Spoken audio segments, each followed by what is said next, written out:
Good morning, ninth class. This is your maths teacher Varun Goyal from Raikot Public School, Raikot. Here we are here with a new chapter, Heron's Formula from NCERT book, chapter number 12. So chapter number 12 ਕਰਨ ਤੋਂ ਪਹਿਲਾਂ ਨਾ ਜੀ ਦੀ introduction part discuss ਕਰਦੇ ਹਾਂ। ਆਪਾਂ ਹੁਣ ਤੱਕ ਪ੍ਰੀਵੀਅਸ ਕਲਾਸਿਸ ਦੇ ਵਿੱਚ ਕੀ ਡਿਸਕਸ ਕੀਤਾ ਸੀ। ਆਪਾਂ ਟੂ ਸਾਈਡਡ ਫਿਗਰਸ ਹੁੰਦੀਆਂ ਜੋ ਆਪਣੇ ਕੋਲ ਲਾਈਨਸ ਵਗੈਰਾ ਹੁੰਦੀਆਂ ਸੀ, ਜਾਂ ਫਿਰ ਆਪਾਂ ਇਹ ਕਹਾਂਗੇ ਟੂ ਡਾਇਮੈਂਸ਼ਨਲ ਫਿਗਰਸ ਜਿਵੇਂ ਟ੍ਰਾਇੰਗਲ, ਰੈਕਟੈਂਗਲ, ਸਕੁਆਇਰ, ਇਦਾਂ ਦੀਆਂ ਸਾਰੀਆਂ ਫਿਗਰਸ ਆਪਾਂ ਪ੍ਰੀਵੀਅਸ ਕਲਾਸਿਸ ਦੇ ਵਿੱਚ ਡਿਸਕਸ ਕਰ ਚੁੱਕੇ ਹਾਂ। ਉਹ ਟ੍ਰਾਇੰਗਲਸ ਜਾਂ ਰੈਕਟੈਂਗਲ ਜੋ ਵੀ ਸੀ ਉਹਨਾਂ ਦੇ ਆਪਾਂ ਏਰੀਆਜ਼ ਤੇ ਉਸ ਤੋਂ ਬਾਅਦ ਉਹਨਾਂ ਏਰੀਆਜ਼ ਤੋਂ ਬਾਅਦ ਪੈਰੀਮੀਟਰ, ਉਹ ਸਾਰਾ ਕੁਝ ਆਪਾਂ ਡਿਸਕਸ ਕੀਤਾ ਸੀ। ਪੈਰੀਮੀਟਰ ਦਾ ਫਾਰਮੂਲਾ ਹਰ ਇੱਕ ਟੂ ਡਾਇਮੈਂਸ਼ਨਲ ਫਿਗਰ ਕਿਹੜੀਆਂ ਹੁੰਦੀਆਂ ਨੇ, ਟ੍ਰਾਇੰਗਲ, ਰੈਕਟੈਂਗਲ, ਸਕੁਆਇਰ, ਸਰਕਲ, ਇਦਾਂ ਦੀਆਂ ਫਿਗਰਸ, ਉਹਨਾਂ ਦੇ ਵਿੱਚ ਆਪਾਂ ਨੂੰ ਪਤਾ ਵਾ ਵੀ ਪੈਰੀਮੀਟਰ ਦਾ ਫਾਰਮੂਲਾ ਕੀ ਹੁੰਦਾ ਸੀ। ਆਪਣੇ ਕੋਲ ਪੈਰੀਮੀਟਰ ਦਾ ਆਪਣੇ ਕੋਲ ਫਾਰਮੂਲਾ ਹੁੰਦਾ ਸੀ ਉਹਨਾਂ ਫਿਗਰਸ ਦੇ ਵਿੱਚ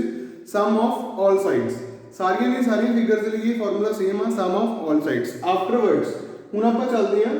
ਹੈਰਨਸ ਫਾਰਮੂਲਾ। ਹੈਰਨਸ ਫਾਰਮੂਲਾ ਜੋ ਹੈਗਾ ਵਾ ਨਾ ਉਹ ਟ੍ਰਾਇੰਗਲਸ ਦੇ ਉੱਪਰ ਬੇਸਡ ਆ। ਮਤਲਬ ਕੀ ਆ, ਆਪਾਂ ਟ੍ਰਾਇੰਗਲਸ ਦੀ ਗੱਲ ਕਰਾਂਗੇ ਇਹਦੇ ਵਿੱਚ ਤੇ ਉੱਥੇ ਆਪਾਂ ਫਾਰਮੂਲਾ ਲਗਾਵਾਂਗੇ ਕਿ ਹੈਰਨਸ ਮੈਥਮੈਟੀਸ਼ੀਅਨ ਆ, ਉਹਨੇ ਇੱਕ ਨਿਊ ਫਾਰਮੂਲਾ ਡਿਜ਼ਾਈਨ ਕੀਤਾ, ਉਹ ਫਾਰਮੂਲਾ ਆਪਾਂ ਇੱਥੇ ਪੜਾਂਗੇ। ਉਸ ਤੋਂ ਪਹਿਲਾਂ ਟ੍ਰਾਇੰਗਲ ਦੀਆਂ ਥੋੜੀਆਂ ਜਿਹੀਆਂ ਟਾਈਪਸ ਬਾਰੇ ਆਪਾਂ ਜਾਣਦੇ ਹਾਂ। ਉਹਦੇ ਵਿੱਚੋਂ ਫਸਟ ਟਾਈਪ ਤੁਹਾਡੀ ਹੈਗੀ ਆ ਆਈਸੋਸੈਲਸ ਟ੍ਰਾਇੰਗਲ। ਆਈਸੋਸੈਲਸ ਟ੍ਰਾਇੰਗਲ ਤੁਹਾਡੇ ਸਾਹਮਣੇ ਬਣੀ ਹੋਈ ਆ। ਇਹਦਾ ਮੀਨਿੰਗ ਕੀ ਆ, ਜਿਹਦੇ ਵਿੱਚ ਕੀ ਹੋਵੇ ਟੂ ਸਾਈਡਸ ਆਰ ਇਕੁਅਲ। ਇਹਦੀਆਂ ਦੋ ਸਾਈਡਸ ਹਮੇਸ਼ਾ ਇਕੁਅਲ ਹੁੰਦੀਆਂ ਨੇ। One side is not equal to these two, ਇੱਕ ਸਾਈਡ ਇਹਨਾਂ ਦੋਨਾਂ ਦੇ ਇਕੁਅਲ ਨਹੀਂ ਹੁੰਦੀ। ਤਾਂ ਜੇ ਆਪਾਂ ਇਸੇ ਟ੍ਰਾਇੰਗਲ ਦੇ ਪੈਰੀਮੀਟਰ ਦੀ ਗੱਲ ਕਰੀਏ ਤਾਂ ਪੈਰੀਮੀਟਰ ਹੁੰਦਾ ਵਾ ਸਮ ਆਫ ਆਲ ਸਾਈਡਸ, ਮਤਲਬ ਸਾਰੀਆਂ ਸਾਈਡਸ ਦਾ ਸਮ। ਤੇ ਜੇ ਮੈਂ ਏਰੀਆ ਦੀ ਗੱਲ ਕਰਾਂ, ਏਰੀਆ ਮੇਰੇ ਕੋਲ ਇਹਦਾ ਕੀ ਹੋਊਗਾ ਉਹ ਧਿਆਨ ਨਾਲ ਦੇਖੋ। ਸਭ ਤੋਂ ਪਹਿਲਾਂ ਮੈਂ ਕੀ ਕੀਤਾ, ਆਹੀ ਟ੍ਰਾਇੰਗਲ ਡਰਾ ਕਰ ਲਈ। ਐਕਸ ਸਾਈਡ ਆ, ਇੱਥੇ ਆ ਪੂਰੀ ਦੀ ਪੂਰੀ ਸਾਈਡ ਕੀ ਆ, actually I am going to write here ਆ ਪੂਰੀ ਸਾਈਡ ਉੱਤੇ ਇਹ ਡਰਾ ਕਰ ਲਈ। ਡਰਾ ਕਰਨ ਤੋਂ ਬਾਅਦ ਹੁਣ ਮੇਰਾ ਕੰਮ ਕੀ ਆ, ਮੈਂ ਇੱਥੋਂ ਆਹ ਪੁਆਇੰਟ ਚੋਂ ਪਾਸ ਹੁੰਦਾ ਹੋਇਆ ਇੱਕ ਪਰਪੈਂਡੀਕੂਲਰ ਬਾਈਸੈਕਟਰ ਡਰਾ ਕੀਤਾ ਵਾ BC ਲਾਈਨ ਦਾ। ਪਰਪੈਂਡੀਕੂਲਰ ਬਾਈਸੈਕਟਰ ਦਾ ਮਤਲਬ ਆ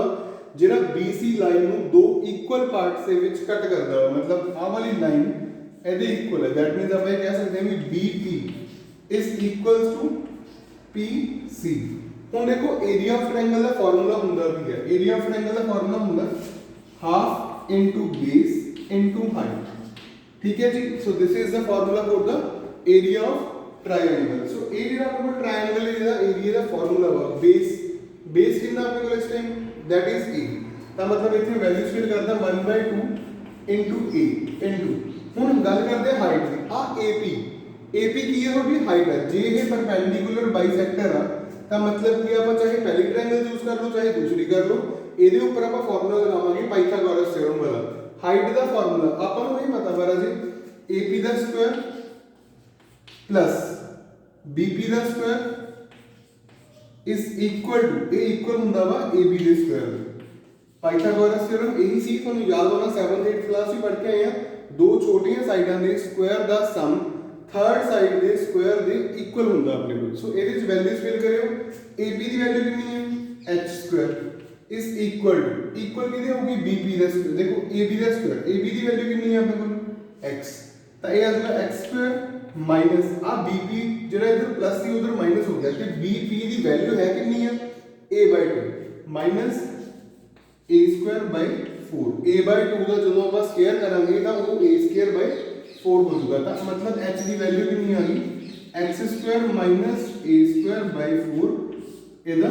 ਰੂਟ। ਇੱਥੇ ਰੂਟ ਪਾਉਣ ਤੋਂ ਬਾਅਦ ਆਊਟਸਾਈਡ ਤੇ ਪਲੱਸ ਮਾਈਨਸ ਦਾ ਸਾਈਨ ਮੈਂ ਨਹੀਂ ਯੂਜ਼ ਕਰ ਰਿਹਾ। ਉਹਦਾ ਰੀਜ਼ਨ ਕੀ ਆ, ਕਿਉਂਕਿ ਪਲੱਸ ਮਾਈਨਸ ਸਾਈਨ ਯੂਜ਼ ਕਰਾਂਗੇ ਤਾਂ ਆਪਣੀ ਵੈਲਿਊ ਨੈਗੇਟਿਵ ਵੀ ਹੋ ਸਕਦੀ ਆ। ਨੈਗੇਟਿਵ ਵੈਲਿਊ ਆਪਾਂ ਚੂਜ਼ ਤਾਂ ਨਹੀਂ ਕਰਦੇ ਕਿਉਂਕਿ ਹਾਈਟ ਕਦੇ ਵੀ ਕਿਸੇ ਵੀ ਚੀਜ਼ ਦੀ ਨੈਗੇਟਿਵ ਨਹੀਂ ਹੁੰਦੀ। ਸੋ ਇਹ h ਦੀ ਵੈਲਿਊ ਮੈਂ ਇੱਥੇ ਰਿਪਲੇਸ ਕਰੂੰਗਾ। It will becomes x square minus a square by 4। So isosceles triangle ਤੇ ਦਿੱਤੀ ਹੋਈ ਹੈ ਤਾਂ ਉਹਦਾ ਏਰੀਆ ਦਾ ਫਾਰਮੂਲਾ ਤੁਹਾਡੇ ਸਾਹਮਣੇ ਲਿਖਿਆ ਹੋਇਆ ਹੈ। ਉਸ ਤੋਂ ਬਾਅਦ ਆਪਾਂ ਗੱਲ ਕਰਦੇ ਹਾਂ ਰਾਈਟ ਐਂਗਲ ਟ੍ਰਾਇੰਗਲ ਦੀ। ਰਾਈਟ ਐਂਗਲ ਟ੍ਰਾਇੰਗਲ ਦਾ ਕਲੀਅਰ ਕੱਟ ਹੀ ਹੈ, half into base into height, that is enough। Right angle triangle ਦਾ ਇਹੀ ਫਾਰਮੂਲਾ ਹੁੰਦਾ। ਉਸ ਤੋਂ ਬਾਅਦ ਆਪਾਂ ਗੱਲ ਕਰਦੇ ਹਾਂ ਇਕੁਇਲੇਟਰਲ ਟ੍ਰਾਇੰਗਲ ਦੀ।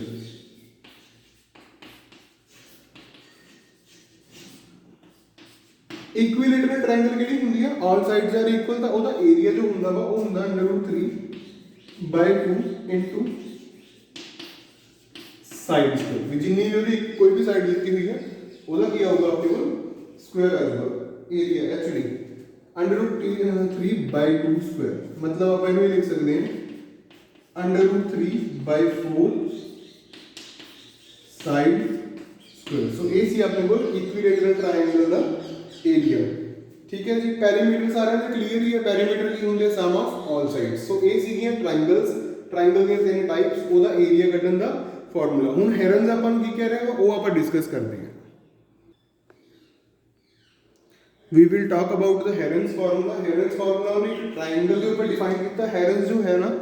ਉਹ ਅਲੈਗਜ਼ੈਂਡਰ ਦਾ ਬੌਰਨ ਮੈਥਮੈਟੀਸ਼ੀਅਨ ਹੈ ਮਤਲਬ ਫੋਰਨਰ ਇੱਥੇ ਮੈਥਮੈਟੀਸ਼ੀਅਨ ਆ ਹੈਰਨ ਜਿਹਨੇ ਕੀ ਇਹ ਫਾਰਮੂਲਾ ਦਿੱਤਾ ਆਪਾਂ ਠੀਕ ਹੈ ਅਲੈਗਜ਼ੈਂਡਰ ਐਗਵੈਪਟ ਵੀ ਬੋਲ ਦਿੰਦੇ ਆ ਉਹਨੂੰ ਆਪਾਂ ਐਗਵੈਪਟ ਕੰਟਰੀਜ਼ ਦੇ ਵਟਐਵਰ ਦੇ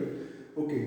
ਸੋ ਸੀ ਉਹਦਾ ਵਰਕ ਕੀ ਸੀ ਉਹਨੇ ਕੀ ਕੰਮ ਕੀਤਾ ਟ੍ਰਾਇੰਗਲ ਦੇ ਏਰੀਆ ਦੇ ਲਈ ਉਹ ਕਹਿੰਦਾ ਉਹਦੀਆਂ ਵੈਸੇ ਉਹਨੇ 3 ਬੁੱਕਸ ਲਿਖੀਆਂ ਸੀ ਅਲੈਗਜ਼ੈਂਡਰ ਦੇ ਵਿੱਚ ਰਹਿ ਕੇ ਹੈਰਨ ਨੇ 3 ਬੁੱਕਸ ਲਿਖੀਆਂ ਸੀ ਉਹ 3 ਬੁੱਕਸ ਦੇ ਵਿੱਚੋਂ ਇੱਕ ਬੁੱਕ ਇਹੋ ਜਿਹੀ ਸੀ ਜਿਹੜੀ ਕਿ ਮਤਲਬ ਆਪਾਂ ਕਹਿੰਦੇ ਵੀ ਆਪਣੇ ਹੱਥ ਲੱਗੀ ਇੱਕ ਤਰ੍ਹਾਂ ਨਾਲ ਆਪਾਂ ਇਹ ਕਹਿ ਸਕਦੇ ਹਾਂ ਉਹ ਬੁੱਕ 'ਚ ਉਹਨੇ ਦੱਸਿਆ ਸੀ ਵੀ ਜਿਹੜੀਆਂ ਆ 2D ਸ਼ੇਪਸ ਨੇ ਇਹਨਾਂ ਦੇ ਏਰੀਆ ਕੈਲਕੂਲੇਟ ਕਰਨ ਦੇ ਡਿਫਰੈਂਟ ਫਾਰਮੂਲਾਸ ਠੀਕ ਹੈ ਫਿਲਹਾਲ ਤੁਹਾਡੇ ਸਿਲੇਬਸ ਵਿੱਚ ਸਿਰਫ ਟ੍ਰਾਇੰਗਲ ਨੂੰ ਡਿਸਕਸ ਕੀਤਾ ਉਹਨੇ okay so now but we will see ਦਾ ਟ੍ਰਾਇੰਗਲਸ ਏਰੀਆ ਉਹਨੇ ਸਾਈਡਸ ਦਿੱਤੀਆਂ ਹੋਈਆਂ ਟ੍ਰਾਇੰਗਲ ਦੀਆਂ ABC ਆਪਾਂ ਠੀਕ ਹੈ ਟ੍ਰਾਇੰਗਲ ਸਾਈਡ ਗਿਵਨ ਉਹ ਕਹਿੰਦਾ semi perimeter let S be a semi parameter of a triangle ABC ਹੁਣ ਦੇਖੋ ट्रायंगल ਦਾ ਪੈਰਾਮੀਟਰ ਹੁੰਦਾ ਕੀ ਹੈ ਸਮ ਆਫ ਆਲ ਸਾਈਡਸ ਮਤਲਬ a b c ਉਹਨੇ ਕਿਹਾ ਵਾ ਵੀ s ਕੀ ਹੈ ਸੈਮੀ ਪੈਰਾਮੀਟਰ ਸੈਮੀ ਦਾ ਮਤਲਬ ਹੁੰਦਾ ਵਾ ਹਾਫ ਸੋ ਇਹ ਪੈਰਾਮੀਟਰ ਤਾਂ ਅਕੋਰਡਿੰਗ ਟੂ ਹੈਰਨਸ ਫਾਰਮੂਲਾ ਉਹਨੇ ਏਰੀਆ ਆਫ ਟ੍ਰਾਇੰਗਲ ਦਾ ਫਾਰਮੂਲਾ ਕੀ ਦਿੱਤਾ ਆਪਾਂ ਨੂੰ ਉਹਨੇ ਦਿੱਤਾ ਵਾ ਵੀ ਅੰਡਰ ਰੂਟ ਦੇ ਵਿੱਚ ਸੈਮੀ ਪੈਰਾਮੀਟਰ ਉਸ ਤੋਂ ਬਾਅਦ semi parameter minus first side semi parameter minus second side semi parameter minus third side ये सारियां वैल्यूज ਨੂੰ ਸੋਲਵ ਕਰਕੇ ਇਹਦਾ ਰੂਟ ਕੱਢ ਦੇਣਾ ਵਾ ਰੂਟ ਕੱਢ ਕੇ you will get your answer so this is the required two conditions to derive a Heron's formula Heron's formula questions ਦੇ ਵਿੱਚ ਅਪਲਾਈ ਕਰਨ ਦੇ ਲਈ ਤੁਸੀਂ ਆ ਜਿਹੜੀਆਂ ਦੋ ਕੰਡੀਸ਼ਨਸ ਨੇ ਇਹ ਅਪਲਾਈ ਕਰੋਗੇ ਇਥੋਂ ਤੁਸੀਂ ਟ੍ਰਾਇੰਗਲ ਦਾ ਏਰੀਆ ਫਾਈਂਡ ਆਊਟ ਕਰ ਸਕਦੇ ਹੋ ਸੋ let us move on the exercise questions Well, we will see here the first question of this exercise. First question ਦੇ ਵਿੱਚ statement ਉਹਨੇ ਕੀ ਲਿਖੀ ਹੈ ਇੱਕ ਟ੍ਰੈਫਿਕ ਸਿਗਨਲ ਬੋਰਡ ਦਿੱਤਾ ਹੋਇਆ ਆਪਾਂ ਨੂੰ ਜਿਹਦੇ ਉੱਪਰ ਲਿਖਿਆ ਹੋਇਆ ਵਾ ਸਕੂਲ ਅਹੈਡ ਦਾ ਮਤਲਬ ਹੁੰਦਾ ਵਾ ਵੀ ਅੱਗੇ ਸਕੂਲ ਹੈ ਠੀਕ ਹੈ ਤਾਂ ਕਿ ਜਿਵੇਂ ਆਪਾਂ ਮਤਲਬ ਕਹਿੰਦੇ ਨੇ ਸਲੋ ਕਰਨ ਵਾਸਤੇ ਕਾਰਸ ਵਗੈਰਾ ਸਲੋ ਕਰਨੀਆਂ ਵਾਟਐਵਰ ਵੀ ਇੱਕ ਇੰਡੀਕੇਸ਼ਨ ਹੋ ਜਾਂਦੀ ਆ ਲੋਕਾਂ ਲਈ ਵੀ ਹਾਂ ਅੱਗੇ ਸਕੂਲ ਆ ਕੋਈ ਵੀ ਬੱਚਾ ਇੱਧਰ ਉੱਧਰ ਹੋ ਸਕਦਾ ਵਾ ਵੀ ਅਸੀਂ ਉੱਥੋਂ ਕੇਅਰਫੁਲੀ ਤਰੀਕੇ ਨਾਲ ਪਾਸ ਆਊਟ ਹੋਈਏ ਓਕੇ ਉਹ ਕਹਿੰਦਾ ਉਸ ਸਿਗਨਲ ਬੋਰਡ ਦਾ ਏਰੀਆ ਫਾਈਂਡ ਕਰੋ ਉਹ ਜਿਹੜਾ ਸਿਗਨਲ ਬੋਰਡ ਆ ਉਹ ਇਕੁਇਲੇਟਰਲ ਟ੍ਰਾਇੰਗਲ ਦੀ ਸ਼ੇਪ ਦੇ ਵਿੱਚ ਆ ਆਲ ਸਾਈਡਸ ਆਰ ਇਕੁਅਲ ਮੰਨ ਲਓ ਉਹ ਜਿਹੜਾ ਬੋਰਡ ਬਣਿਆ ਹੋਇਆ ਹੈ ਕੁਝ ਇਸ ਤਰੀਕੇ ਦਾ ਇਕੁਇਲੇਟਰਲ ਹੈ ਮਤਲਬ ਦਿਸ ਐਂਡ ਦਿਸ ਤਿੰਨੋਂ ਸਾਈਡਸ ਕੀ ਨੇ ਇਹਦੀਆਂ ਇਕੁਅਲ ਹੋਣਗੀਆਂ ਤਾਂ ਮੈਂ ਇਹ ਵਾਲੀ ਸਾਈਡ ਨੂੰ ਵੀ a ਲਿਖੂੰਗਾ ਇਹਨੂੰ ਵੀ a ਲਿਖ ਲੈਂਦੇ ਆ ਇਹਨੂੰ ਵੀ a ਲਿਖ ਲੈਂਦੇ ਆ ਆਲ ਥ੍ਰੀ ਸਾਈਡਸ ਆਰ ਇਕੁਅਲ ਤਾਂ ਹੁਣ ਆਪਾਂ ਏਰੀਆ ਕੈਲਕੂਲੇਟ ਕਰਨਾ ਵਾ ਬਾਈ ਯੂਜ਼ਿੰਗ ਹੈਰਨਸ ਫਾਰਮੂਲਾ ਯੂਜ਼ ਕਰਨ ਲਈ ਸਭ ਤੋਂ ਪਹਿਲਾਂ ਆਪਾਂ ਨੂੰ ਕੀ ਚਾਹੀਦਾ ਹੁੰਦਾ ਸੈਮੀ ਪੈਰਾਮੀਟਰ ਹੁੰਦਾ 1/2 ਸਮ ਆਫ ਆਲ ਸਾਈਡਸ ਠੀਕ ਹੈ ਜੀ ਤਾਂ ਇਹ ਕਿੰਨਾ ਆਏਗਾ ਆਪਣੇ ਕੋਲ it will B 3/2 into a ਇਹ ਆਏਗਾ ਆਪਣੇ ਕੋਲ ਇਹ ਆ ਗਿਆ ਸੈਮੀ ਪੈਰਾਮੀਟਰ ਉਸ ਤੋਂ ਬਾਅਦ ਆਪਾਂ ਏਰੀਆ ਦੀ ਜਦੋਂ ਗੱਲ ਕਰਾਂਗੇ ਤਾਂ ਏਰੀਆ ਦਾ ਫਾਰਮੂਲਾ ਹੈ ਕੀ ਸੀ ਸਭ ਤੋਂ ਪਹਿਲਾਂ ਸੀ s ਮਤਲਬ 3a/2 ਉਸ ਤੋਂ ਬਾਅਦ ਸੀਗਾ ਆਪਣੇ ਕੋਲ s minus a 3a minus a/2 3a minus a/2 formula ਕੀ ਸੀ s ਪਹਿਲਾਂ s ਸੀ ਫਿਰ ਫਾਰਮੂਲਾ ਸੀਗਾ s minus a ਮਤਲਬ s ਦੇ ਵਿੱਚੋਂ ਪਹਿਲੀ ਸਾਈਡ ਘਟਾ ਦੋ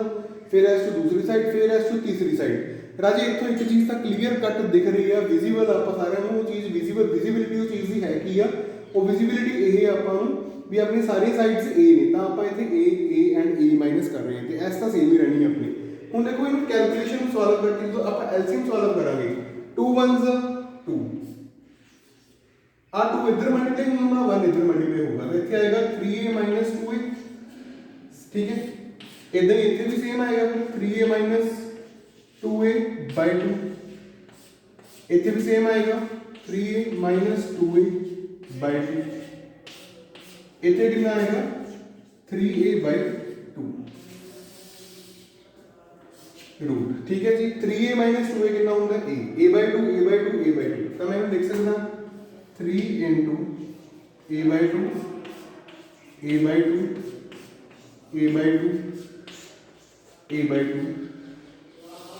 इधर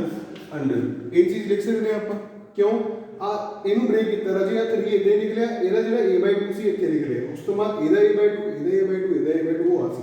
ਰਿਸਪੈਕਟਿਵਲੀ। ਠੀਕ ਹੈ ਹੁਣ ਆਪਾਂ ਨੂੰ ਪਤਾ ਵਾ ਵੀ ਜੇ ਸੇਮ ਨੰਬਰਸ ਹੁੰਦੇ ਆ ਤਾਂ ਆਪਾਂ ਪੇਅਰ ਬਣਾਉਂਦੇ ਹੁੰਦੇ ਆ ਅੰਡਰ ਰੂਟ ਦੇ ਅੰਦਰ ਆ ਦੋ ਪੇਅਰ ਨੇ ਇੱਕ ਕੰਪਲੀਟ ਬਾਹਰ ਆ ਜਾਊਗਾ ਆ ਵੀ ਦੋ ਪੇਅਰ ਨੇ ਇੱਕ ਕੰਪਲੀਟ ਬਾਹਰ ਆ ਜਾਊਗਾ ਤਾਂ ਮਤਲਬ ਆਊਟਸਾਈਡ ਮੇਰੇ ਕੋਲ ਕੀ ਆ ਰਿਹਾ ਵਾ ਮੇਰੇ ਕੋਲ ਆ ਰਿਹਾ ਵਾ a/2 ਇੱਕ ਹੋ ਰਹੀ है दो बार a/2 आ जाएगा ना दो पेयर एक ए चो बाहर आया एक ए चो बाहर आया तो दोनों बार ਆਪਾਂ ਉੱਥੇ ਲਿਖ ਲਿਆ ਆਫਟਰਵਰਡ ਜੋ 3 ਸੀ ਇਹਨੂੰ ਮੈਂ ਕੀ ਲਿਖ ਰਿਹਾ ਹਾਂ ਇਹ ਕੀ ਰਹਿ ਗਿਆ ਆਪਣੇ ਕੋਲ ਕੱਲਾ रूट ਦੇ ਵਿੱਚ ਕੱਲਾ 3 ਰਹਿ ਗਿਆ ਤਾਂ ਇਹ ਬਣ ਕੀ ਗਿਆ ਆਪਣੇ ਕੋਲ ਇਹ ਬਣ ਗਿਆ a * a/4 √3 ਇਹਨੂੰ ਆਪਾਂ ਲਿਖ ਸਕਦੇ ਹਾਂ √3/4a²। ਧਿਆਨ ਨਾਲ ਦੇਖੋ ਜੋ ਮੈਂ ਤੁਹਾਨੂੰ ਇਕੁਇਲੇਟਰਲ ਟ੍ਰਾਇੰਗਲ ਦੇ ਏਰੀਆ ਦਾ ਫਾਰਮੂਲਾ ਲਿਖਵਾਇਆ ਸੀ ਸੇਮ ਹੀ ਹੈ ਨਾ ਇਹਦੇ ਨਾਲ ਦਾ। So here this part of your question is over. ਅੱਗੇ ਦੇਖਦੇ ਹਾਂ ਕੀ ਪੁੱਛਿਆ ਆਪਣੇ ਤੋਂ ਅੱਗੇ ਉਹ ਆਪਾਂ ਨੂੰ ਕਹਿ ਰਿਹਾ ਰਾਜੇ ਇਸੇ ਕੁਐਸਚਨ ਦੇ ਅੱਗੇ ਆਪਾਂ ਨੂੰ ਕਹਿ ਰਿਹਾ ਵਾ ਕਹਿੰਦਾ ਜੇ ਪੈਰੀਮੀਟਰ ਜਿਹੜਾ ਤੁਹਾਡਾ ਦਿੱਤਾ ਹੋਇਆ ਹੈ ਪੈਰੀਮੀਟਰ ਹੋ ਜਾਂਦਾ ਵਾ ਤੁਹਾਡਾ 180 ਡਿਗਰੀ। ਦੇਖੋ ਜੀ ਪੈਰੀਮੀਟਰ 180 ਡਿਗਰੀ ਹੈ ਤਾਂ ਸੈਮੀ ਪੈਰੀਮੀਟਰ ਕਿੰਨਾ ਹੋਊਗਾ 90 डिग्री। सैमी का मतलब होता है हाफ नॉट डिग्री मतलब 180 पैरीमीटर दिता होया सी सैमी पैरीमीटर 90 हो जाऊगा। सैमी पैरीमीटर किदे इक्वल सी ओदे इक्वल सी मतलब आपने को किया होगा 3a/2 is equals to 90 degree 90 आ 2 उधर मल्टीप्लाई हो जाऊगा अपने को आऊगा 3a is equal to 180 degree 180 उस तो बाद a दी वैल्यू कितनी आ जाएगी 180/3 it will B 60। a the value ਕਿੰਨੀ ਆ ਗਈ ਤੁਹਾਡੇ ਕੋਲ ਇੱਥੇ 60 ਆ ਗਈ ਮਤਲਬ ਤੁਹਾਡੀ ਇੱਕ ਸਾਈਡ ਕਿੰਨੀ ਆ ਗਈ 60 ਆਪਣੇ ਕੋਲ ਸਾਈਡ ਆ ਚੁੱਕੀ ਹੈ ਟ੍ਰਾਇੰਗਲ ਦੀ। ਹੁਣ ਇਹ ਫਾਈਂਡ ਕਰਨ ਤੋਂ ਬਾਅਦ ਹੁਣ ਉਹ ਕਹਿੰਦਾ ਵੀ ਏਰੀਆ ਆਫ ਟ੍ਰਾਇੰਗਲ ਹੁਣ ਕਿੰਨਾ ਆਊਗਾ। ਏਰੀਆ ਆਫ ਟ੍ਰਾਇੰਗਲ ਆਪਾਂ ਆਲਰੇਡੀ ਕੈਲਕੂਲੇਟ ਕਰ ਚੁੱਕੇ ਹਾਂ ਉੱਪਰ ਆਵਨ ਕੀਤਾ ਸੀ ਆਪਾਂ ਕੈਲਕੂਲੇਟ ਇਹਦੇ ਵਿੱਚ ਆਪਾਂ ਕੀ ਕਰਾਂਗੇ ਵੈਲਿਊ ਨੂੰ ਰਿਪਲੇਸ ਕਰ ਦਾਂਗੇ। ਸੋ ਹੁਣ ਆਪਾਂ ਕਰਨਾ ਕੀ ਹੈ ਦੇਖੋ ਸੈਕਿੰਡ ਪਾਰਟ ਤੁਹਾਡਾ ਫਸਟ ਪਾर्ट में इरेज करता जो फर्स्ट पार्ट की वो इरेज हो गया इथों सिर्फ एरिया लिखा है तो फिर area is equals to √3/4a²। a कितनी है 60 का स्क्वायर 60 * 60 कैलकुलेशन तुसी करनी है इनको सॉल्व कर लियो मल्टीप्लाई करके 6 6 का 36 आ जाएगा। देखो थोड़ी बहुत कर भी देना है 3600 आएगा आंसर। ठीक है ये कटिया जाएगा 900 ਤੇ ਤਾਂ ਇਹ ਆ ਜਾਏਗਾ 900 * √3 या तो इतने क्वेश्चन छड़ दो जो बुक वाले ने अगे फर्दर पॉइंट कटिया तो √3 की वैल्यू पुट करके मल्टीप्लाई करके you will get your answer. Let us move on the next one. As you can see the diagram of second question here. Second question की स्टेटमेंट की है स्टेटमेंट डिस्कस करते हैं। स्टेटमेंट जो ने ये कहा वा कहते एक फ्लाईओवर बनया हुआ फ्लाईओवर समझते ना पुल जिन्होंने बोलते हैं आप एक फ्लाईओवर है वो जो दो एंड है ना वो ट्रायंगुलर ने मतलब की है तुम देखते हैं जो आप फ्लाईओवर तो नीचे वालों इतना उतरते हैं स्लाइड तो आ जो एंड है उन्हें ट्रायंगुलर बनाया हुआ कहना ये कंधा के उपर की आ वाला पोर्शन हो गया चाहे आ वाला हो गया दोनों सेम ने इन्हों के उपर की आ वो कहता असी की कर रहे हैं एडवरटाइजमेंट के लिए ये जी जगह वा रेंट से दे रहे हैं लोगों को भी इतने तुम अपने पोस्टर या वट एवर तुम एडवरटाइजमेंट करनी चाहते हो चिपका सकते हो वो लिए पैसे वगैरह भी लै रहे हैं वो कहता 5000 रुपया पर मीटर स्क्वायर के अकॉर्डिंग पैसे लै रहे हैं असीं हुण जे 5000 रुपये पर मीटर स्क्वायर लै रहे हैं तो पहले अपने का एरिया कढ़ना पैना भी एरिया है कितना फिर ही अपन पता चलूगा भी वो किन्ने मतलब पेमेंट इस चार्ज कर रहे हैं कि नहीं। उस तो बाद वो कहते एक कंपनी आ जिन्हें की किया होया स्टेटमेंट से लिखा है वा भी जिन्हें ये जी एडवरटाइजमेंट की दीवार चूज की उन्हें कंपनी ने ये कहा भी ये सिर्फ 3 महीने लिए लैनी है उन्होंने। ठीक है सो क्वेश्चन में सब तो पहला काम की है अपना एरिया कैलकुलेट करना। एरिया कैलकुलेट करने के लिए सब तो पहला काम अपने को है सैमी पैरीमीटर। सैमी पैरीमीटर आएगा 122 + 22 + 120/2।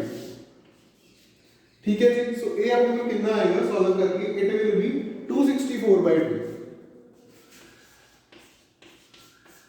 So answer is 132। सब तो पहले तो सैमी पैरीमीटर अपने को इतना आ गया तो एरिया का फार्मूला लगा दिए हुण आप एरिया का फार्मूला की आएगा अपने को इसी ट्रायंगल दी वो आएगा 132 इनटू 132 माइनस 122 कितना हो गया 100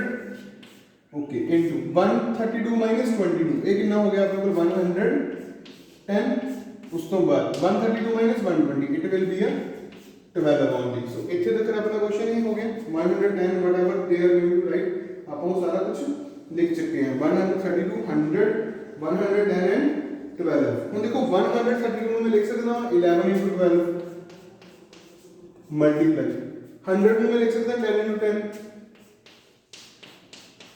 उस तो बाद इन्हें मैं लिख सकता हूं 10 into 11 उस तो बाद आ लास्ट 12 है तो ਉਹਨੂੰ 12 में दे लिख लिया ਇਹਦੇ ਉੱਪਰ ਰੂਟ ਹੁਣ ਜਿਹੜੇ ਜਿਹੜੇ ਪੇਅਰਸ ਆ ਉਹ ਦੇਖੋ 11 ਇੱਥੇ ਵੀ ਹੈ 11 ਇੱਥੇ ਵੀ ਹੈ ਇੱਕ ਤਾਂ 11 ਆਊਟਸਾਈਡ ਆਏਗਾ ਮਲਟੀਪਲਾਈ 12 ਇੱਥੇ ਵੀ ਹੈਗਾ 12 ਇੱਥੇ ਵੀ ਹੈ ਤਾਂ ਮਤਲਬ ਇੱਕ 12 ਵੀ ਆਊਟਸਾਈਡ ਆਏਗਾ 10 ਇੱਥੇ ਵੀ ਹੈ 10 ਇੱਥੇ ਵੀ ਹੈ ਤਾਂ ਇੱਕ 10 ਵੀ ਆਊਟਸਾਈਡ ਆਏਗਾ ਨਾਲ ਆਏਗਾ ਆਪਣੇ ਕੋਲ ਇੱਕ ਜੋ ਬਚ ਗਿਆ ਅੰਡਰ ਰੂਟ 10 ਉਹ ਇੱਥੇ ਆਪਣੇ ਕੋਲ ਲੈਫਟ ਬਚ ਰਿਹਾ ਵਾ ਅੰਡਰ ਰੂਟ 10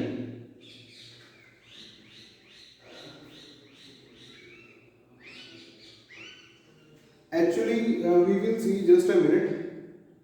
हाँ देखो इतने 132 था उतना ही आ गया सी 132 minus 122 that is not 100 that is only 10 so you just write here 10 तो ਇਹਦਾ मतलब आपको ला 10 ਦੀ ਇੱਕ ਦੀ ਜ਼ਰੂਰਤ ਨਹੀਂ ਪਈ ਆਪਾਂ ਨੂੰ ਠੀਕ ਹੈ ਇੱਥੇ ਵੀ ਆਪਣੇ ਕੋਲ ਇੱਕ 10 ਹੀ ਆਏਗਾ ਹੁਣ ਆ ਦੋ ਪੇਅਰਿੰਗ ਹੋ ਗਈ 10 ਦੀ ਤਾਂ ਇੱਥੇ ਆਊਟਸਾਈਡ ਵੀ ਆਏਗਾ ਓਨਲੀ 10 ਇੱਥੇ ਕੁਝ ਨਹੀਂ ਮੰਨ ਲਿਖ ਲਓ ਵੈਸੇ ਆਪਣੇ ਕੋਲ ਇਹਨਾਂ ਨੂੰ ਕਰ ਦੋ ਮਲਟੀਪਲਾਈ ਇਹਨਾਂ ਨੂੰ ਮਲਟੀਪਲਾਈ ਕਰਕੇ ਯੂ ਵਿਲ ਗੈਟ ਮਲਟੀਪਲਾਈ ਕਰਨ ਤੋਂ ਬਾਅਦ ਤੁਹਾਨੂੰ ਮਿਲੇਗਾ 1320 ਮੀਟਰ ਸਕੁਅਰ ਮਤਲਬ ਇਹ ਟੋਟਲ ਏਰੀਆ ਕਿੰਨਾ ਵਾ ਆਪਾਂ ਨੂੰ ਉਹ ਮਿਲ ਗਿਆ ਹੁਣ ਦੇਖੋ ਐਡਵਰਟਾਈਜ਼ਮੈਂਟ ਦੇ ਲਈ ਆਪਾਂ 3 ਮੰਥਸ ਦੇ ਲਈ ਐਡਵਰਟਾਈਜ਼ਮੈਂਟ ਬਾਈ ਕਰ ਰਹੇ ਹਾਂ ਦੇਖੋ ਚਾਰजेस ਫॉर ਐਡ ਦੇ ਲਈ ਚਾਰजेस ਜਿਹੜੇ ਹੈਗੇ ਉਹ ਹੈਗੇ ਆ 5000 ਮੀਟਰ ਸਕੁਅਰ ठीक है ਇਹਦਾ ਮਤਲਬ ਹੁਣ ਆਪਾਂ ਕੀ ਕਰਨੇ ਆ ਦੇਖੋ ਐਡ ਦੇ ਲਈ ਚਾਰजेस ਉਹਨਾਂ ਨੇ ਦਿੱਤੇ ਹੋਏ ਆ ਤਾਂ ਇਹਦਾ ਮਤਲਬ 1 ਮੰਥ ਦੇ ਚਾਰਜ ਕਿੰਨੇ ਹੋਣਗੇ 1 ਮੰਥ ਉਹ ਆਣਗੇ 5000 ਬਾਈ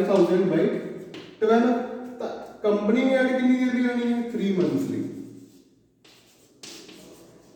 3 ਮੰਥਸ ਦੇ ਲਈ ਚਾਰजेस ਕਿੰਨੇ ਆਣਗੇ ਆਪਣੇ ਕੋਲ into 3 ਇੱਥੇ ਆ ਜਾਏਗਾ 4 ਦੀ ਟੇਬਲ ਦੀ ਨੂੰ ਕੈਨਸਲ ਆਊਟ ਕਰਕੇ ਤੁਸੀਂ ਦੇਖ ਸਕਦੇ ਹੋ ਵੀ ਜਿਹੜਾ 3 ਮੰਥ ਲਈ ਆਪਣੇ ਕੋਲ ਚਾਰजेस ਹੈ ਉਹ ਕਿੰਨੇ ਆ ਰਹੇ ਇੱਥੇ ਲੈਫਟ ਕਰ ਲਓ ਇੱਕ ਵਾਰ ਵੈਸੇ ਫਿਲਹਾਲ ਤਾਂ ਨੋ ਪ੍ਰੋਬਲਮ ਰੈਂਟ ਪੇਡ ਹੁਣ ਦੇਖੋ rent paid for the advertisement ਹੁਣ ਆਪਾਂ ਨੂੰ ਪਤਾ ਵਾ ਵੀ ਇਹ 1 ਮੀਟਰ ਦੀ ਗੱਲ ਕਰ ਰਿਹਾ ਵਾ ਆਪਾਂ ਨੂੰ ਕਿੰਨੇ ਮੀਟਰ ਦੇ ਵਿੱਚ ਐਡਵਰਟਾਈਜ਼ਮੈਂਟ ਲਗਵਾਉਣੀ ਆ ਆਪਾਂ ਇੰਨੇ ਮੀਟਰ ਦੇ ਵਿੱਚ therefore rent paid for 1320 metre square 1320 metre square ਇਹਦੇ ਲਈ ਜੇ ਆਪਾਂ ਰੈਂਟ ਪੇ ਕਰਨਾ ਵਾ ਤਾਂ ਉਹ ਰੈਂਟ ਆਪਣਾ ਕਿੰਨਾ ਆਏਗਾ it will be equals to 5000 by 4 multiply by 1320 ਇਹ ਵਾਲੀ ਕੈਲਕੂਲੇਸ਼ਨ ਨੂੰ ਤੁਸੀਂ ਸੋਲਵ ਕਰੋ you will get here the answer 16,50,000 you will get here answer में से लिख देना साइड में 16 you can check your answer in the book also so here your second question is completed let us move on the next one as you can see the statement of third question statement is एक park का three sided there is a slide in a park ਦੇ ਵਿੱਚ ਇੱਕ slide ਜਿਹਨੂੰ ਝੂਟਾ ਬੋਲਦੇ ਨੇ ਪੰਜਾਬੀ ਚ ਆਪਾਂ ਇੱਕ slide ਬਣੀ ਹੋਈ ਆ थ्री साइडेड स्लाइड है मतलब वो पौड़ियां हो गई नीचे ਨੂੰ ਉਤਰਨ ਵਾਲਾ ਹੋ ਗਿਆ ਇੱਕ ਬੇਸ ਹੋ ਗਿਆ ਤਾਂ ਉਹ ਆਪਾਂ ਉਹਦੇ ਉੱਪਰ ਇੱਕ ਬਹੁਤ ਸੋਹਣੀ ਵਰਡਿੰਗ ਲਿਖ ਰਿਹਾ ਵਾ ਕਹਿੰਦਾ keep the park clean and green ਤੇ ਇਹਨੂੰ ਪਿੱਛੋਂ ਦੀ ਉਹਨੇ ਪੇਂਟ ਕਰਕੇ ਬਾਅਦ ਚ ਅੱਖਰ ਲਿਖੇ ਹੋਏ ਆ ਉਹ ਕਹਿੰਦਾ ਵੀ ਜਿਹੜਾ ਅਕਸ਼ਰ ਲਿਖੀ ਹੈ ਇਹ ਅਕਸ਼ਰ ਜਿਹੜੇ ਲਿਖੇ ਹੋਏ ਆ ਪੇਂਟ ਕੀਤੇ ਆ ਕਿੰਨੇ ਏਰੀਆ ਦੇ ਵਿੱਚ ਆਏ ਤਾਂ ਏਰੀਆ ਕੈਲਕੂਲੇਟ ਕਰਨ ਲਈ 3 ਸਾਈਡਸ ਆਰ ਰਿਕੁਆਇਰਡ ਸਭ ਤੋਂ ਪਹਿਲਾਂ ਤੁਸੀਂ ਕੀ ਕਰੋਗੇ ਇਸ ਕੁਐਸਚਨ ਦੇ ਵਿੱਚ ਸੈਮੀ ਪੈਰਾਮੀਟਰ ਉਸ ਤੋਂ ਬਾਅਦ ਹੈਰਨਸ ਫਾਰਮੂਲਾ ਲਗਾ ਕੇ ਇਹਦਾ ਏਰੀਆ कैलकुलेट करोगे so this question is for you all तुसी खुद ट्राई करोगे late us move on the fourth question ਦੇ ਵਿੱਚ ਕੀ ਆ टू साइड्स आर 18 एंड 10 दो ਸਾਈਡਾਂ ਦਿੱਤੀਆਂ ਹੋਈਆਂ ਨੇ 18 10 ਪੈਰੀਮੀਟਰ ਦਿੱਤਾ ਹੈ 42 ਟ੍ਰਾਇੰਗਲ ਦਾ ਏਰੀਆ ਫਾਈਂਡ ਕਰਨਾ ਵਾ ਏਰੀਆ ਫਾਈਂਡ ਕਰਨ ਦੇ ਲਈ ਆਪਾਂ ਨੂੰ ਸਾਈਡਾਂ ਤਿੰਨ ਚਾਹੀਦੀਆਂ ਨੇ ਨਾ ਕਿ ਦੋ ਥਰਡ ਸਾਈਡ ਕੱਢਾਂਗੇ ਦੇਖੋ ਮੈਂ ਕਹਿ ਰਿਹਾ ਵਾ ਪੈਰੀਮੀਟਰ ਹੁੰਦਾ ਕੀ ਹੈ ਪੈਰੀਮੀਟਰ ਹੁੰਦਾ ਵਾ ਸਮ ਆਫ ਆਲ ਸਾਈਡਸ मतलब first side plus second side plus third side है नहीं की इसलिए मैं हम x मन्निया पेरीमीटर इत्थे आएगा 42 is equal to 18 plus 10 plus x 42 is equal to 28 plus x 28 इधर प्लस इधर माइनस दा x आ जाएगी अपने को 42 माइनस 28 कितना हो जाएगा 14 this implies x is equals to 14 मतलब कि थर्ड साइड भी अपन मिल गई है वो कितनी है 14 तो अपन फर्स्ट साइड कितनी मिली है 18 सेकंड साइड अपन मिली है 10 थर्ड साइड अपन मिल गई 14 x लिखनी है x लिख लो c लिखनी है c लिख लो फर्क कोई नहीं पैना ज्यादा वेरिएबल ही है जे इथों x लिखिए तो इत्थे भी x ही लिख लो कोई फर्क नहीं पैंदा ठीक है या फिर ऊपर ही c लिख के मतलब काम खत्म कर सकते हो whatever you like okay abc मिल गया फार्मूला तुम्हें पता ही है हेरेंस फार्मूला लगा के you can complete this question also so let us move on the next one हाँ जी सो देख सकते हैं fifth question sides of a triangle are in ratio 12 ratio 17 ratio 25 perimeter 540 ਦਿੱਤਾ ਹੋਇਆ ਏਰੀਆ ਆਪਾਂ ਨੂੰ ਕਹਿ ਰਿਹਾ ਵਾ ਵੀ ਤੁਸੀਂ ਸਾਨੂੰ ਫਾਈਂਡ ਕਰਕੇ ਏਰੀਆ ਦੱਸੋ ਵੀ ਏਰੀਆ ਇਹਦਾ ਕਿੰਨਾ ਆਊਗਾ ਤੇ ਕਿਉਂ ਆਊਗਾ ਵਾਟਐਵਰ ਯੂ ਲਾਈਕ ਤੁਸੀਂ ਓਕੇ ਸੋ ਪੈਰੀਮੀਟਰ ਦਾ ਫਾਰਮੂਲਾ ਦੇਖੋ ਪੈਰੀਮੀਟਰ ਆਪਾਂ ਦਿੱਤਾ ਹੈ 540 ਇਹਨੂੰ ਆਪਾਂ ਇਕੁਅਲ ਲਿਖਾਂਗੇ sum of all sides but sides are in ratio sides ਦਾ ਰੇਸ਼ੀਓ ਦੇ ਵਿੱਚ ਨੇ ਸਾਈਡ ਇਹ ਐਗਜ਼ੈਕਟ ਨਹੀਂ ਹੈ ਤਾਂ ਆਪਾਂ ਲਿਖਾਂਗੇ 12x plus 17x plus 25x ठीक है जी इन्हां सारे का जो सम है वो सम अपने को कितना होगा that sum is 54 इन्हां सारे में प्लस करोगे it will becomes 54x this implies 540 upon 54 is equal to x 54 इधर मल्टीप्लाई से डिवाइड हो गया कैंसिल आउट कर दो दिस इंप्लाइज जो x की वैल्यू है वो अपने को आएगी 10 ठीक है जी सो x की वैल्यू अपने को इथे कितनी आ गई 10 आ गई वो 10 जी वैल्यू आई है ना इथे रिप्लेस करो तो इसका मतलब जो फर्स्ट साइड है a वो कितनी आएगी 12 * 10 b साइड जो है ट्रायंगल दी वो आएगी 17 * 10 ਤੇ जो c साइड है वो ट्रायंगल दी कितनी आएगी 25 * 10 सो आंसर्स आर 120 170 250 आप तीन आ गई बिल्कुल ABC sides of a triangle 120 170 and 250 ये साइड्स ऑफ ट्रायंगल आ गई हम एरिया ऑफ ट्रायंगल लभन दा फार्मूला की हेरेंस फार्मूला यूज करोगे you can find the area perimeter ਤੁਸੀਂ यही यूज करोगे मतलब ਤੁਹਾਡੇ ਕੋਲ जो S है S ਦੀ वैल्यू कितनी आएगी 540/2 क्योंकि अपन हर बार सेमी पेरीमीटर करते हैं इट विल बिकम्स 270 मतलब S ਦੀ वैल्यू आ गई तो 270 ABC ਦੀ ਵੈਲਿਊ ਉਹ ਪਈ ਆ ਫਾਰਮੂਲੇ ਚ ਪੁੱਟ ਕਰੋ you can complete this question let us move on the next so see the next question from this easiest exercise ਕਹਿੰਦਾ isosceles triangle ਆ ਜਿਹਦਾ ਪੈਰੀਮੀਟਰ ਆਪਾਂ ਦਿੱਤਾ ਹੋਇਆ ਵਾ 30 ਡਿਗਰੀ ਪੈਰੀਮੀਟਰ ਮਤਲਬ P ਦੀ ਵੈਲਿਊ ਦਿੱਤੀ ਹੈ 30 ਤਾਂ ਸੈਮੀ ਪੈਰੀਮੀਟਰ ਜੋ S ਹੁੰਦਾ ਵਾ ਉਹ ਆਏਗਾ ਆਪਣੇ ਕੋਲ 30/2 it will be 15 ਠੀਕ ਹੈ ਉਸ ਤੋਂ ਬਾਅਦ ਉਹ ਕਹਿੰਦਾ each equal side is 12 cm isosceles triangle ਆ आइसोसेलेस ट्रायंगल तो मैं पहला भी दसिया सी ਵੀ ਇਹਦੇ ਵਿੱਚ ਕੀ ਹੁੰਦਾ ਵਾ ਦੋ ਸਾਈਡਸ ਇਕੁਅਲ ਹੁੰਦੀਆਂ ਨੇ ਤੀਸਰੀ ਨਾਨ ਇਕੁਅਲ ਹੁੰਦੀ ਹੈ मतलब ਆ ਸਾਈਡ 12 ਵਾ ਆ ਵੀ 12 ਵਾ ਇਹ ਸਾਈਡ ਆਪਾਂ ਨਹੀਂ ਦਿੱਤੀ ਤਾਂ ਆਪਾਂ ਇਹਨੂੰ c ਮੰਨ ਲੈਂਦੇ ਠੀਕ ਹੈ तो हमें हमें पता वा भी पेरीमीटर ऑफ ट्रायंगल वो ਹੁੰਦਾ a + b + c मतलब 30 is equal to 12 + 12 + c 12 + 12 is 24 + c is equal to 30 आ जाएगा 24 इधर प्लस है इधर माइनस हो जाएगा 30 minus 24 is equal to C 6 is equals to C ठीक है जी तो A कितनी है 12 B कितनी है 12 C कितनी है 6 S कितनी है 15 सारी इंफॉर्मेशन यूज करो you will get the area of triangle from this side so इतों तुसी area of triangle ਨੂੰ कैलकुलेट कर सकते हो here your exercise is completed in this chapter examples are as well as important बेटा मैं ਤੁਹਾਨੂੰ ਪਹਿਲਾਂ ਵੀ ਇੱਕ ਚੀਜ਼ ਦੱਸ ਚੁੱਕਾ ਹਾਂ ਤੁਸੀਂ ਐਗਜ਼ਾਮਪਲਸ ਖੁਦ ਕਰਨੀਆਂ ਨੇ ਸਾਰੀਆਂ ਸੋਲਵ ਕਰਨੀਆਂ ਨੇ ਕਿਸੇ ਐਗਜ਼ਾਮਪਲ 'ਚ ਪ੍ਰੋਬਲਮ ਆ ਤੁਸੀਂ ਡਿਸਕਸ ਕਰ ਸਕਦੇ ਹੋ you can comment me any example if you are having problem or if you are facing problem example की फोटो क्लिक करो कमेंट बॉक्स में सेंड कर दो I will give you solution of that exercise और we can see example of any chapter क्योंकि examples भी paper के आनिया ने ये ना समझो कि आप एक्सरसाइज क्वेश्चंस कर रहे हैं then examples are not important examples are as well as important for all of you thank you and have a wonderful day